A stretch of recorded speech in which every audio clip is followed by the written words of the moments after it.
Après en avoir fini avec les rois les plus importants de l'ancien État.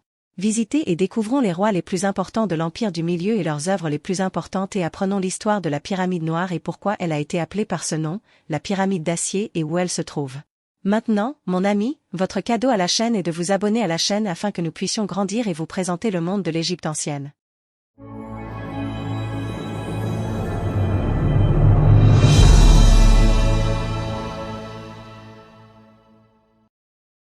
L'ère de l'Empire du Milieu. Après les troubles qui ont suivi l'ère de la première transition, a commencé l'ère de ce qu'on appelle l'Empire du Milieu. Habituellement, les 11e et 12e dynasties unifiaient l'Égypte et les rois de la 11e dynastie établissaient leur capitale à Thèbes, qui est actuellement Luxor. Les dirigeants régionaux ont perdu toute leur influence et ont été la cause de la chute de l'ancien État en raison de leur indépendance croissante, de leur contrôle et de l'imposition de leur pouvoir sur le pays. La ville de Thèbes était la capitale de l'Égypte. Son emplacement était proche de la ville moderne de Luxor, et c'était Thèbes. C'était une petite ville inconnue à l'époque de l'Ancien Empire, et dès le début du Moyen et du Nouvel Empire, elle est devenue le centre religieux et politique le plus important. Et l'importance de Thèbes augmenta rapidement. Roi Mentuhotep II, 2061 à 2010 avant J.C. Il succède à son père, Intef III, et porte le titre de Sianki Betawi, signifiant « celui qui protège le cœur des deux terres ». Son autorité reste confinée entre la première cataracte au sud et Anasia au nord. Une trêve temporaire fut établie entre le royaume d'Anasi, gouvernorat de Bani Souef, et le royaume de Thèbes, qui s'effondra bientôt. La 14e année du règne de Mentuhotep II, ce qui conduisit à la reprise des hostilités entre Thèbes et Anasia. Une attaque massive contre Anasi. Cette attaque aboutit à sa chute et à l'extension du sultan de Mentuhotep II sur toute la Haute-Égypte. Après cela, il commença à étendre son autorité sur la Basse-Égypte. Ce travail dura de nombreuses années, peut-être jusqu'aux 39e année de son règne. Cette année-là, il prit un nouveau titre, Samatawi, qui signifie « celui qui a uni les deux terres », signifiant Haute et Basse-Égypte. Mentuhotep II se débarrassa des éléments qui ne lui étaient pas fidèles et nomma ses employés thébains à des postes importants dans l'État, et l'un de ses employés occupa le poste de gouverneur de Basse-Égypte, nouveau poste rendu nécessaire par les circonstances de la présence de la capitale à Thèbes au sud. Mentuhotep II a construit de nombreux temples, dont le temple de la déesse situé à Éléphantine, île de Phila, et le temple de la déesse Nekbet à El-Kab, la capitale de la Haute-Égypte avant l'unification. Il a également reconstruit le temple du dieu Mentu à Altou, dans le gouvernorat de Kéna, au sud-ouest de la ville de Luxor. Il établit son temple funéraire dans la région de Deir el-Bahari, à l'ouest de Thèbes. En ce qui concerne la politique étrangère du roi Mentuhotep II, il a envoyé une expédition à Wadi Hammamet qui a éliminé les sources de troubles dans cette région. Il a également rouvert la route vers les mines de turquoise du Sinaï. Concernant les frontières occidentales de l'Égypte, il a envoyé une expédition en Libye. Tribu Tanu, qui a pu tuer le chef de cette tribu. Il a tenté de restaurer l'influence de l'Égypte en Nubie à la fin de la 6e dynastie. Roi Amenma Ier. Son règne a commencé en 1991 avant J.C. et il est considéré comme le fondateur de la 12e dynastie et son premier pharaon. Après avoir accédé au trône d'Égypte, il commença à organiser le gouvernement et à éliminer la corruption généralisée. Son premier travail fut de déplacer la capitale de la ville de Thèbes à la ville d'Al-Foum et il nomma la nouvelle capitale à Tête. Tawi, signifiant la possession des deux visages, et il voulait dire le côté maritime de l'Égypte et le côté tribal de l'Égypte. Il a été confronté à un certain nombre de problèmes au début de son règne, et il a utilisé la sagesse pour les résoudre, en faisant parfois preuve d'indulgence et de cruauté à d'autres moments. Il a également travaillé pour faire progresser l'Égypte, en limitant le pouvoir des princes et des nobles, et le commerce était actif pendant son règne, donc l'Égypte a prospéré. Ce pharaon a su sécuriser les frontières de l'Égypte en affrontant résolument les incursions des Libyens venus de l'ouest et des Asiatiques du nord, et a rendu ses frontières fortifiées et imprenables. Après cela, il a commencé à consolider son pouvoir et il a choisi les gouverneurs des régions avec beaucoup de soin, et lorsque le gouverneur de la région se rebellait contre lui, il l'isolait immédiatement et l'éliminait. Ce pharaon a également travaillé pour améliorer l'agriculture. Et il l'a développée, et pendant son règne, les marchandises ont été autorisées et le peuple égyptien a vécu dans le bonheur et la prospérité. Après avoir sécurisé ses frontières et stabilisé le pays, ce pharaon pénétra vers le sud, en direction de la Nubie, et remporta de nombreuses victoires, mais il ne put y conserver ses acquis. Au cours des 10 dernières années de son règne, son fils Senusret Ier a participé au règne, afin de le préparer à être son héritier, de pouvoir lui donner des conseils et d'apaiser le conflit sur sa succession qui a commencé entre ses fils après il a atteint la vieillesse. Grâce à ce comportement sage, Amenma Ier a pu préserver l'unité du gouvernement et empêcher l'apparition de conflits internes qui auraient conduit à l'affaiblissement de l'État, et ainsi les efforts qu'il a déployés au cours de sa vie ont été vains. Amenma Ier a continué à régner jusqu'à sa mort en 1662 avenue.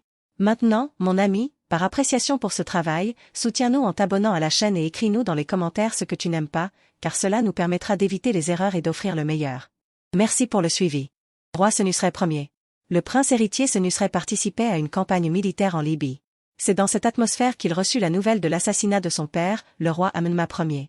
Comme le mentionne l'histoire de Sinu, Amenma Ier envoya une armée au pays de Timu, sous la direction de son fils Senusret, qui contrôla ensuite les pays étrangers et captura les habitants de Timu. Lors du retour du prince avec des milliers de prisonniers et un nombre incalculable de bétail de toutes sortes provenant de ce pays, un certain nombre d'hommes fidèles du palais royal furent envoyés au prince Senusret pour lui raconter ce qui s'était passé. Amenma Ier était un militaire très intelligent, doué pour lire les événements et prédire l'avenir. Il a amené son fils et prince héritier, Senusret, au pouvoir avec lui au cours de la 20e année de son règne. Ce fut l'un des premiers cas de participation au pouvoir dans l'Égypte pharaonique. Senusret Ier était l'un des pharaons les plus puissants de la 12e dynastie. Il poursuivit la politique de son père et appliqua ses conseils dans ses enseignements, ce qui lui permit de s'étendre considérablement en Nubie. Il mena 2 campagnes militaires au cours des 10e et 18e années de son règne. Il détermina les frontières sud-officielles de l'Égypte près de la 2e cataracte, y établit une garnison militaire et y érigea une plaque commémorative glorifiant ses victoires militaires. Ce pharaon militairement actif ne s'en contenta pas, mais envoya plutôt une campagne militaire dans les oasis occidentales. Il réussit à nouer de solides relations diplomatiques avec les princes des villes syriennes et cananéennes. Tout comme Senusret Ier était un roi militairement actif, il était également un grand bâtisseur et il a utilisé la force militaire pour mettre en œuvre son vaste et ambitieux programme architectural sur le sol égyptien. On le voit envoyer des missions minières gardées par des forces militaires pour lui apporter les matériaux nécessaires à ces immenses bâtiments architecturaux. Et le voilà qui envoie une mission après l'autre au pays de Turquoise, la précieuse terre du Sinaï, qui est une partie précieuse de la terre bénie d'Égypte depuis les temps les plus anciens et depuis que Dieu a écrit ses premières paroles.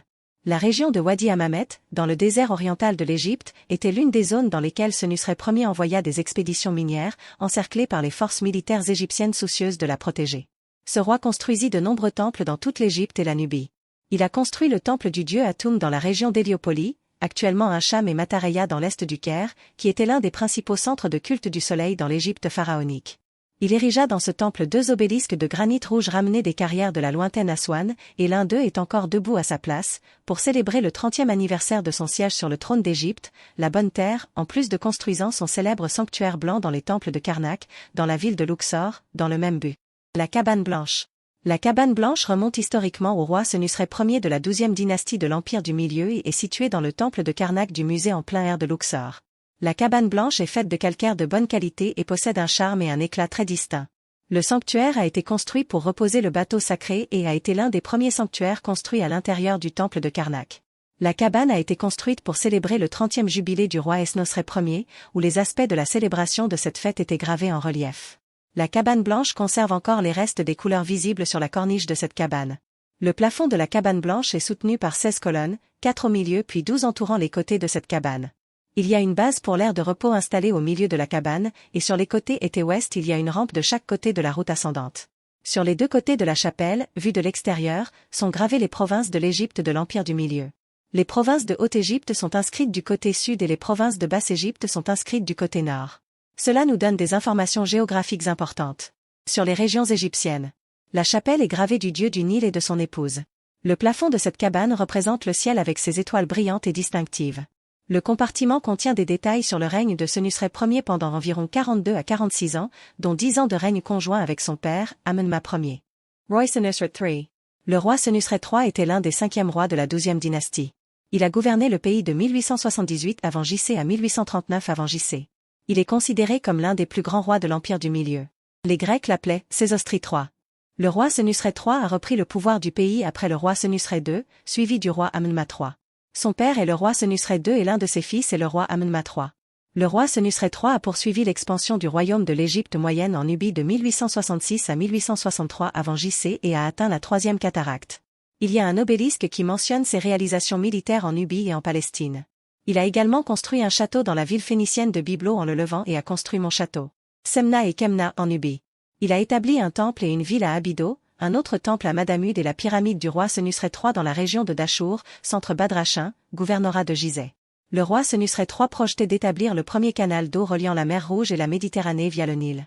Ce canal fut appelé Canal Sésostri, le nom grec de Senusret.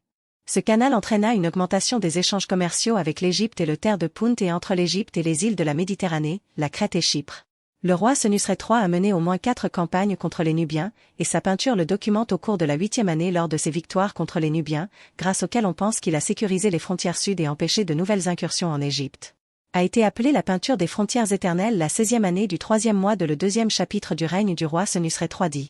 J'ai élargi la superficie de mon pays au-delà de ce que mes ancêtres ont atteint, et j'ai augmenté la superficie de mon pays au-delà de ce dont j'ai hérité. Dans les derniers jours du règne du roi Senusret III, qui a duré 38 ans, le roi Senusret III a inclus son fils, le roi Amenma III, dans la direction du pays, suivant cette coutume. Il semble que la période de participation de son fils au pouvoir ait été courte.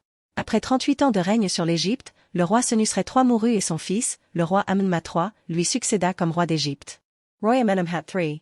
L'un des plus grands rois de la 12e dynastie, il en est spécifiquement le 6e ROI. Elle était le fils du roi Senusret III et participa avec lui à la fin de son règne, le nommant prince héritier pendant environ 20 ans. Son époque fut caractérisée par le calme et les grands projets, contrairement à l'époque de son père, Senusret III, caractérisée par les guerres et les invasions. Et l'expansion du territoire du pays, et son époque est considérée comme un âge d'or en raison des réalisations qu'il a accomplies au cours de son règne, qui a duré environ 48 ans. Le roi dirigea ses efforts vers des réformes internes, telles que des travaux et des projets agricoles, et l'envoi de missions dans les mines, les carrières et la construction. Amenma III a envoyé de nombreuses expéditions dans les mines et carrières de la péninsule du Sinaï, du désert occidental et du désert oriental. Des documents indiquent également qu'il avait à un moment donné entrepris une grande campagne au Soudan, et des traces de lui ont été trouvées dans Karma, à la 3e cataracte. L'une de ses actions les plus importantes a été d'envoyer environ 24 missions d'exploitation minière et de taille de pierre dans la péninsule du Sinaï, au cours desquelles des inscriptions portant son nom ont été trouvées. Il envoya des missions dans divers endroits de l'Égypte selon ses besoins du type de pierre qui lui était nécessaire. Il envoya dans les carrières de diorite dur et autres.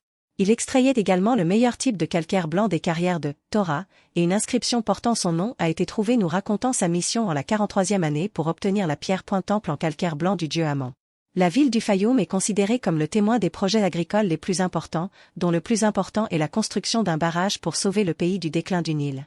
De plus, il fut le premier à noter les mesures du Nil, comme en témoignent les inscriptions écrites sur les rochers, Sana et Kamna, qui enregistrent les hauteurs du Nil. L'un de ses travaux les plus importants fut la construction d'Hermine Ier à l'entrée du Fayoum, qu'il appela Neferu Amenma, comme s'il voulait superviser le grand réservoir. Il le construisit en briques crues, puis le recouvrit de calcaire. Et sa fille et princesse bien-aimée Néferopta y fut enterrée, contrairement à la coutume. Puis elle fut construite. L'autre est à Dachur, à côté de la pyramide de son père, en plus de son temple, qui était semblable au palais du roi Mino, roi de Crète. Les Arabes l'appelaient le palais du labyrinthe en raison des nombreux couloirs et niches qui s'y trouvaient. Les écrivains grecs l'ont décrit avec le mot lapernate ou lapernate, mais il n'en reste que des ruines.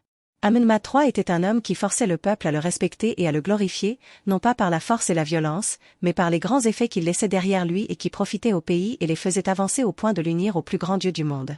Leur temps. Pyramide noire. On l'appelle la pyramide noire en raison de la détérioration de son aspect, qui a pris la forme d'un tas de décombres, et aussi en raison de l'extrême noirceur des briques de terre crue avec lesquelles cette pyramide a été construite. Pyramide de Banben, connue sous le nom de pyramide magnétique noire. Cette pyramide a dérouté les scientifiques pendant des milliers d'années, et ils n'ont pas pu résoudre le mystère avant de monter dans l'espace. La pyramide est faite de pierre noire, mais ce n'est pas une pierre ordinaire car tous ses composants n'existent pas à la surface de la Terre, et la pierre noire de fer n'existe que dans l'espace dans les météorites spatiales. Ici l'autre mystère apparaît car il est une pierre de fer très solide et difficile à façonner et à percer, mais elle n'est pas difficile à briser comme les propriétés du fer de poêle sur lequel sont placés les outils de cuisine, et le secret ici est de savoir comment elle a été coupée avec une telle précision dans les angles et déviations et comment ses faces ont été polies avec ce polissage unique. Le troisième mystère est de savoir comment ces très fines inscriptions ont été gravées sur les faces de la pyramide.